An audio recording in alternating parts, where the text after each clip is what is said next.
केंद्र में वो बैठे हैं, क्या हो सकता है? विडंबना देखिए, जिनको सच में जरूरत है उनको नहीं मिल रहा है। जो सच में भूखा है, जो सच में परेशान है, जो सच में नीडी है, जो सच में वंचित शोषित और क्या बोलते हैं जो सबसे पीछे पायदान पे खड़ा हुआ है उसको धक्का मारा जा रहा है। और जो नहीं मांग रहा है, जो समर्थ है, सशक्त है, बलवान है, ताकतवर है, उसके जेब में जा जाके योजनाएं डाली जा रही हैं। वो चाहे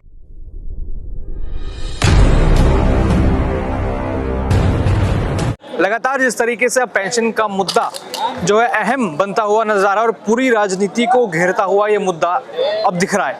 हालांकि दिल्ली में अभी जो चुनाव नतीजे आए वो बीजेपी की तरफ से 27 साल बाद भारतीय जनता पार्टी ने अपना सूखा खत्म किया, लेकिन अब केंद्र में भी बीजेपी और राज्य में भी बीजेपी। अब इसके बाद क्या जो बुजुर्ग अपनी पेंशन का इंतजार कर रहे हैं, जिन्होंने यहाँ पर फुल समर्थन नोटा को दिया था, यानी किसी भी पार्टी को उन्होंने नहीं चुना, लेकिन अब कई लोग उम्मीद जता के बैठे हैं कि यहाँ पर बीजेपी शायद उनका कुछ भला कर दे, बीजेपी शायद उनको कुछ दे, यानी पेंशन में थोड़ी बढ़ोतरी करे। आप मेरे पीछे देखेंगे तो यहाँ भी कई हजारों लोग आए हुए हैं अपनी पेंशन की मांग को लेकर, जिसमें कई सारे दिव्यांग लोग हैं। स्पेशली सर देखा जाए तो दिव्यांग लोगों के लिए ही ये पूरा प्रोटेस्ट यहाँ पर किया जा रहा है। मतलब एक तो कई करोड़ों बुजुर्ग परेशान हैं और यहाँ दिव्यांग परेशान है। क्या लगता है स्थिति? अब तो राज्य में भी वो आ गए, अब तो केंद्र में वो बैठे हैं, क्या हो सकता है? विडंबना देखिए, जिनको सच में जरूरत है उनको नहीं मिल रहा है। जो सच में भूखा है, जो सच में परेशान है, जो सच में नीडी है, जो सच में वंचित शोषित और क्या बोलते हैं जो सबसे पीछे पायदान पे खड़ा हुआ है उसको धक्का मारा जा रहा है। और जो नहीं मांग रहा है, जो समर्थ है, सशक्त है, बलवान है, ताकतवर है, उसके जेब में जा जाके योजनाएं डाली जा रही हैं। वो चाहे middle class, higher middle class की बात हो, प्रधानमंत्री जी ने टैक्स रिबेट की, अच्छी बात है, करनी चाहिए। चाहे वो महिलाओं को देने की बात हुई कि भाई हर महिला को देंगे, वही अभी मैं आपकी बात टोकूंगा। वही जब 8 मार्च को पहली किस्त महिलाओं के खातों में जाएगी 2525 रुपए की, तब उन बुजुर्गों के दिल पर क्या बीतेगी जिन्होंने तो अपना पैसा भी सरकार को दिया, फिर भी लेकिन वही पैसा वापस नहीं आ रहा। असल में क्या है, ये सरकार निरंकुश हो चुकी है। सारी सरकारें, एक की बात नहीं कर रहा, ये सारी सरकारें निरंकुश के साथ साथ असंवेदनशील भी हो चुकी है। इन सरकारों के पास कोई हृदय नाम की चीज नहीं है। ये एक मशीन की तरह बैठी हुई है जो जब सोच लेती हैं कि हम ना खाता ना वही, जो हमारे मन में आए वही सही। इनका ये एजेंडा है कि भाई हम जिसको चाहेंगे उसको देंगे। जो मांगेगा, जो नीडी है, जो कमजोर है, जो वंचित है, जो परेशान है, जो लगातार संघर्ष कर रहा है और जिसका बनता है उसको नहीं देंगे। और जिसका बनता नहीं है, जिसने कभी मांगा नहीं, जो मस्ती में अपने ही पेट भरा हुआ है, जिसका जो 4 तरह की मिठाइयाँ खा के बैठा हुआ है, जो पकवान खा के बैठा हुआ है, जिसको सुबह और शाम की कोई फिक्र नहीं है, जिसको कोई दिक्कत नहीं है, तकलीफ नहीं है, उनके पेट भरे जा रहे हैं, उनके पेट भर रहे हैं, उनको उल्टियाँ हो रही हैं तो उनको उल्टियाँ की दवाई दी जा रही है कि उल्टी की दवाई खाओ और डबल खाओ। सरकार की योजनाओं का ऐसा बंदरबाट हो रहा है, सरकार के खजाने का, हमारे और आपके टैक्स के पैसे का ऐसी लूट मची हुई है।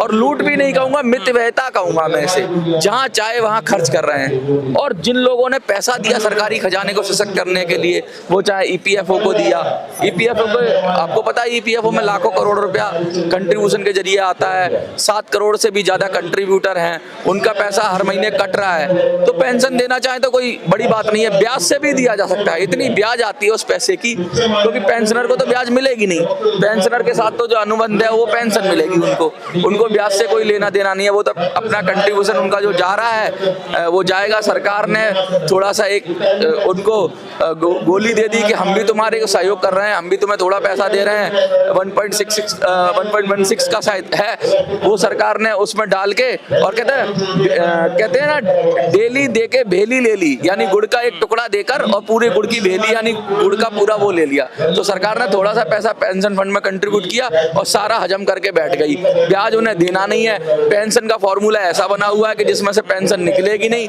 पूरी तरह से लूट लो, खसोट लो, नौच लो।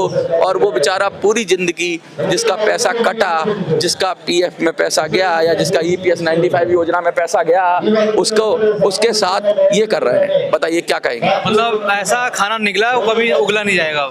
हाँ, अब इनको इनका इलाज नहीं है अब कोई। ये कहते हैं मदमस्त हाथी हो गए हैं, ये एक ऐसा जानवर हो गए हैं जो कहते हैं ना आवारा पशु हो गए हैं। ये बस भागे जा रहे हैं, दंदनाए हुए चले जा रहे हैं, ये रुकने का नाम नहीं ले रहे हैं। इनके सर पर कहते हैं ना सत्ता का नशा हो गया है, और ये नशेड़ी हैं, ये नशेड़ी हैं, ये शराबी हैं, ये जुआरी हैं, मक्कारे हैं, धूर्त हैं। मैं क्या क्या इनको संज्ञा दूं, संज्ञाएं भी कम पड़ जाएंगी इनके लिए। ये कह रहे हैं, क्या कह रहे हैं, ये कह रहे हैं कि ये जो विकलांग बैठे हैं ना हजारों, मैं दिखाऊं, देखो आप कितने विकलांग लोग यहाँ पर बैठे हैं जिनको खासा 5,000 मांग रहे हैं, खासा जिनको जरूरत है, जिनकी सबसे बड़ी जरूरत है, लेकिन उन्हीं के ऊपर ध्यान नहीं है। वहाँ कितने सारे बुजुर्ग बैठे हैं, लेकिन जो अपना खा पी रहे हैं, अपना मस्त है, जिनके पास खाने को है, कमाने को है, बचाने को है, उनको सरकार दिए जा रही है। जो सबसे निर्बल है, जो सबसे कमजोर है, वो तो कह ही नहीं पा रहा है। इस लोकतंत्र में बहुत सारे नेता कहते हैं कि सरकार है ना सौतेली माँ की तरह हो गई है, जो अपने जो नीडी बच्चे हैं उनको सौतेला व्यवहार कर रही है, उनसे इन सब के साथ सौतेला व्यवहार कर रही है, उनसे बचना चाहती है। और मैं कह रहा हूँ ये भी तो वोटर हैं, इनके वोट की भी वही कीमत है जो जिनको ये दे रहे हैं उनके वोट की कीमत है। और वो गद्दार हो जाएंगे जिनको ये योजनाएं दे रही हैं, उनके ये नहीं होंगे। इतनी समझ नहीं आती इनको इतनी बुद्धि नहीं आती। पता नहीं इनको कौन सा टॉनिक दिया गया है दिमाग के अंदर। अरे ये तो बढ़ सकते हैं, ये तो राजा हो सकते हैं, जो जनता के दिलों पे राज कर सकते हैं, तो वोट ही तो चाहिए। योजनाओं के मद में जो खर्च करते हैं उससे क्या कर रहे हैं, उसे वोट ही तो चाहिए। तो भैया इनको देके भी तो वोट मिल सकता है, ये भी करोड़ों में है।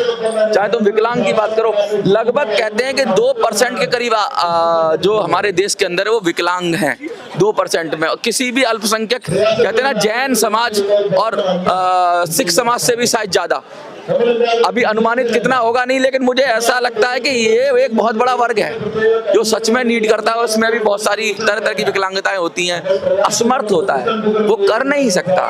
तो ऐसे लोगों के लिए मदद होनी चाहिए।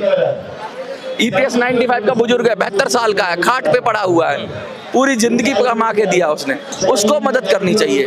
उनके लिए ये योजनाएं होनी चाहिए, उनका वेलफेयर की स्कीम होनी चाहिए, ना कि जो 80,000 महिला कमा रही है, 60,000 महिला कमा रही है, वो जाके बस में बैठ जाएगी। जो ऑटो में कार में जा सकती है वो जाके बस में बैठेगी, AC बस में बैठेगी, और आप टिकट लेके बैठे होगे तो आपको कहेगी खड़े हो जाओ, मैं बैठूंगी, ये महिला सीट रिजर्व है। अच्छी बात है, महिलाओं के लिए सीट रिजर्व है, टिकट भी नहीं ली, पैसा भी उसके पास है, महिला सीट रिजर्व है, उसको भी खाली करा रही है, और वोट भी जहाँ चाहे वहां दे रही है। जरूरी नहीं है वो लिया किसी से दिया, और ना भी दे, जैसे ही वोटिंग होती है तो ये आबादी वो वाली आबादी है जिसको ये बेनिफिट दे रहे हैं, ये मंसूरी के लिए चले जाएंगे। दिल्ली में अलग चुनाव होते हैं ना, इनको पहाड़ दिखे रहे, 5 दिन की छुट्टी हो गई, वीकेंड हो गया, पहाड़ देख के आते हैं। तभी तो चुनाव आयोग कहता है इस बार हम बृहस्पतिवार को मतदान कराएंगे, इस बार हम बीच में मतदान रखेंगे।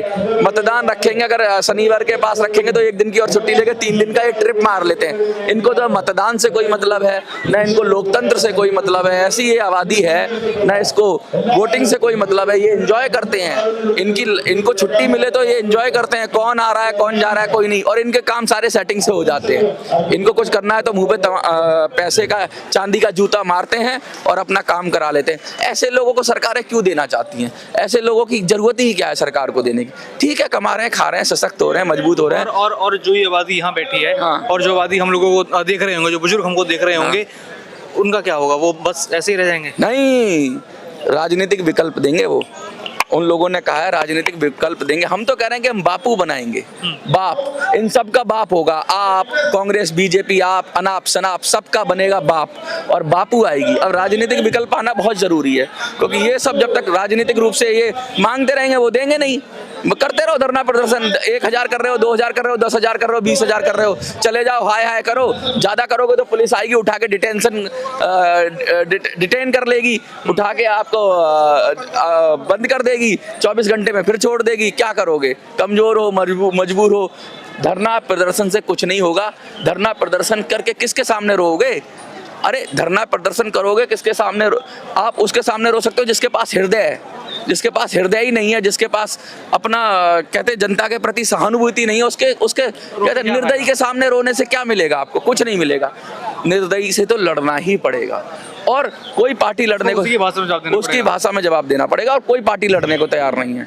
ये जो पेंशनर्स हैं, जो बुजुर्ग हैं, क्या वो आएंगे अपनी लड़ाई लड़ने बाहर? बिल्कुल आएंगे। राजनीतिक विकल्प बन के इतनी ताकत आई उनकी, इतनी क्षमता आई उनके पास? बिल्कुल, अगर नेतृत्व सही हो, अगर लीडरशिप सही हो, अगर सही दिशा हो, तो इस देश के अंदर अर्श से फर्श से अर्श पर जाया जाता है और लोग फर्श अर्श पर होते हैं, वो फर्श पर आ जाते हैं। आ गए ना केजरीवाल जी नीचे, आपकी दिशा सही होनी। दिल्ली के राजा थे वो तो। हाँ, दिल्ली के राजा थे, दिल्ली के राजा हैं। कट्टर ईमानदार थे, नीचे आ गए ना।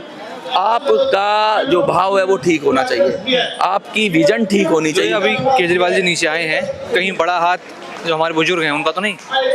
ये भी आरोप लग रहे थे, मैंने पिछली वीडियो में बताया दौलत भाई, ये भी बहुत आरोप लग रहे थे शर्मा जी कि भाई बुजुर्ग नहीं हरा पाए। मैं बताऊं, साफ बताऊं, कब लगभग 50,000, 40 से 50,000 के बीच में वोट पड़ा दिल्ली के अंदर, जिसमें हमारे भी कैंडिडेट थे और नोटा, सबको मिला के इतना ही वोट पड़ा है। और नोटा में भी आपको पता है कि जरूरी नहीं कि हमने अपील की वही वोट करेंगे, और लोग भी वोट कर सकते हैं। बहुत तंग लोग हैं, वो अलग अलग विषयों पे कर सकते हैं। तो मैं अप्रोक्स ऐसा मानता हूँ 30,000 के करीब दिल्ली में पेंशन के नाम पर वोट पड़ा, 30,000 से 40,000 के बीच में, 30,000 से ज्यादा और 40,000 से कम। तो लेकिन हाँ, हमने ये संदेश तो दिया कि भाई हम तुम्हारे साथ नहीं है। ये चीटी का प्रयास था कि आपको काटने की कोशिश की, डंक मारने की कोशिश की, माना हम कुछ नहीं कर पाए, लेकिन हमने ये संदेश दे दिया कि हम ना कांग्रेस की तरफ है, ना आपकी तरफ है, ना बीजेपी की तरफ है। दिल्ली में बीजेपी को हराने वाला पेंशनर नहीं है। हमारी इतनी हैसियत नहीं थी, हमारे पास इतने लोग जुड़ नहीं पाए थे, या हमारा उतना। दिल्ली में बीजेपी को हराने वाली मजे की बात यह कांग्रेस पार्टी है, जो हाँ जिताने वाली कांग्रेस पार्टी है, आम आदमी पार्टी को हराने वाली। देखिए कितनी मजे की बात है, कांग्रेस कहती है कि बीजेपी को हराना है तो हमें वोट करो, बीजेपी को हराना है तो हमें वोट करो, बीजेपी को रोकना है तो हमें वोट करो। पूरे देश में ढिंढोरा पीटती है। और आज अगर कांग्रेस पार्टी के 15 कैंडिडेट्स जिनको इतना वोट मिल गया कि आम आदमी पार्टी का वोट काट दिया और बीजेपी जीत गई, अगर ये नहीं होते तो आम आदमी पार्टी आ जाती। तो जो ये कहते हैं कि बीजेपी मुक्त करना है, भारत को बीजेपी मुक्त करना है, बीजेपी कम्युनल है, बीजेपी नफरती पार्टी है, तो फिर तुम क्यों जिता रहे हो बीजेपी को? इसका रीजन ये है कि कांग्रेस को बीजेपी जीते या हारे उससे मतलब नहीं है, कांग्रेस को अपने आप को खड़ा करना है, कांग्रेस को खुद का अस्तित्व बचाना है। क्योंकि अगर वो जिंदा नहीं होगी तो फिर बीजेपी हारे जीते क्या मतलब? वो चाह रही है कि एक बार वोट काट के आम आदमी पार्टी को गिरा दो और बीजेपी आ जाए, कोई बात नहीं, अगले 5 साल में हम रिकवर कर लेंगे, तो पेटी बनाएंगे। हाँ। तो मैं ये कहना चाहता हूँ, पेंशनर फिर क्यों इसमें पड़े कि हमें बीजेपी को हराना है, कांग्रेस को हराना है? हम खुद को क्यों ना जिताएं? थोड़े कम वोट मिलेंगे, कोई बात नहीं, आज 30,000 मिले, कल 3 लाख मिलेंगे, परसों 3 करोड़ मिलेंगे, लेकिन हमें खुद को जिताना चाहिए। हम नेगेटिव जो वोटिंग होती है, जैसा बहुत सारे समाज कर देते हैं कि यार उसको पसंद नहीं, उसको रोको। अरे भाई, उसको रोकने से अच्छा ये देखो किसको लाना है तुमको। जब तक समाज के अंदर ऐसी सोच नहीं होगी, हम किसको लाएंगे, कौन अच्छा है कौन खराब है, इस पर वोट करोगे तो वोट वेस्ट जाएगा।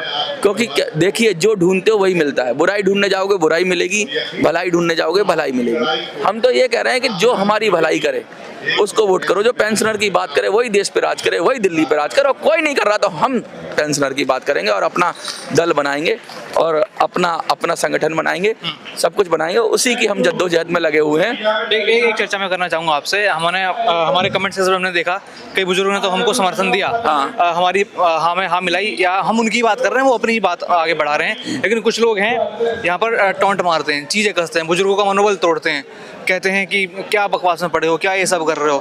कुछ नेताओं का आपने नाम लिया था, कहीं उनके ही लोग होंगे? नहीं, मैं नाम किसी का लेता नहीं हूँ। नहीं, कुछ नेताओं के आपने कहा था, कुछ हैं जो इधर उधर हैं जो पेंशनरों को भड़का रहे हैं। हमारे कमेंट सेक्शन में भी कितने लोगों को भड़का रहे हैं, उनको आप क्या कहोगे? शर्मा जी देखिए, कुछ तो लोग कहेंगे, लोगों का काम है कहना, जिनकी दुकानें बंद हो रही हैं, जिनकी रोटी रोजी पेंशन के नाम पे चल रही है। यहाँ भी कुछ ऐसे नेता होंगे, इस संगठन में भी बेचारे ये पेंशनर आए हैं, ये इतना धरना करने के लिए लाखों रुपए की जरूरत है। कुछ नेता हो सकते हैं जो अपने आप को चमकाने के लिए बैठ जाए मंच पे, अगर उनकी दुकान बंद हो जाएगी तो वो तो चिल्लाएंगे ही, वो तो परेशान होंगे। नेता जो किसी मुद्दे का जो नेता होता है वो कभी नहीं चाहता कि मुद्दा सॉल्व हो जाए। उसी नेतागिरी, मेरा कस्टमर बना रहे, मेरा कस्टमर बना रहे, कस्टमर हो गया, अब वो नेतागिरी खत्म हो जाएगी उसकी। लेकिन उसको ये समझ नहीं है, जिस दिन वो मुद्दे को सॉल्व कर देता है तो उस दिन उसका कद इतना बड़ा हो जाता है कि वो किताबों में, इतिहास में उसका नाम लिख जाता है। और वो जो मिलता है उसको, ये छोटी दुकानदारी छोड़कर बड़ी दुकान में अगर आप किसी मुद्दे को सॉल्व कर देते हो, जो आपकी क्रेडिबिलिटी बनती है, फिर आप किसी भी मुद्दे को उठाओगे ना, लोग कहेंगे यस उसने वो सॉल्व कर दिया तो ये भी कर देगा।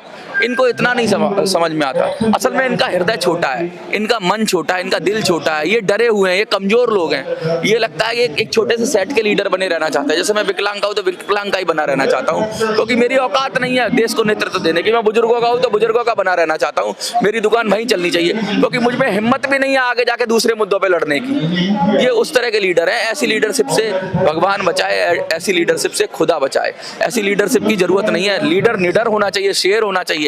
ये मुद्दा सॉल्व किया, खत्म करके छोड़ा। हाँ, ये मुद्दा खत्म किया, दूसरा चालू करेंगे यार। इनको न्याय मिला, किसी और को न्याय दिलाएंगे।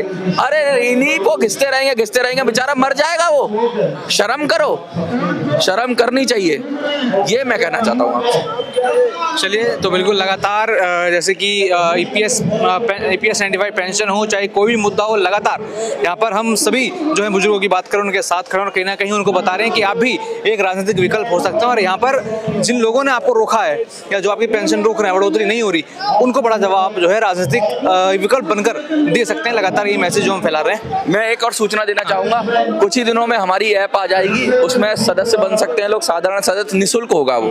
आप अपना डिटेल डालिए, डेटा डालिए, जल्दी मैं आपके अन्य चैनलों के माध्यम से उसको रिलीज करूंगा ऐप को। उस ऐप में क्या है, आप रजिस्टर्ड करिए तो एटलीस्ट हम संगठित हो जाएंगे। हमें पता है कि हमारा आदमी बुजुर्ग है, वो किस घर में कहाँ पर है, उसको क्या मदद की जरूरत है और उससे कैसे जुड़ा जाएगा। वो मोबाइल टेक्नोलॉजी इतना है आजकल, आपको पता ही है कि हमें लगता है कि जल्दी हम ये काम कर लेंगे, और जब हमें पता लग जाएगा कि हमारा आदमी कहाँ कहाँ है, किस किस अवस्था में है, तो हम अच्छी नीति बना पाएंगे और अच्छी तरह से हम चुनावी व्यवस्था में भागीदारी न्याय के लिए संगठन और संघ आना जरूर है। हाँ, न्याय के लिए संगठन बहुत जरूरी है, और संगठन के लिए आपको जो कार्रवाई करनी है वो हमने शुरू कर दी है। संगठित होंगे और राजनीतिक विकल्प देंगे। ऐसा नहीं कि यहाँ जंतर मंतर पे चिल्लाएंगे, अब हम कुर्सी पे बैठेंगे और खुद कलम चलाएंगे और अपने लिए पॉलिसी खुद बनाएंगे। बस बिल्कुल सही विकल्प की तरफ ही आप जाएं, देखें क्या आपके लिए सही है और कौन आपको न्याय यहाँ पर दिला सकता है, क्योंकि अब खुद ही विकल्प बनना होगा और खुद की लड़ाई यहाँ पर सभी बुजुर्गों को अगर फ्रंट पेज पर आकर अब लड़नी होगी।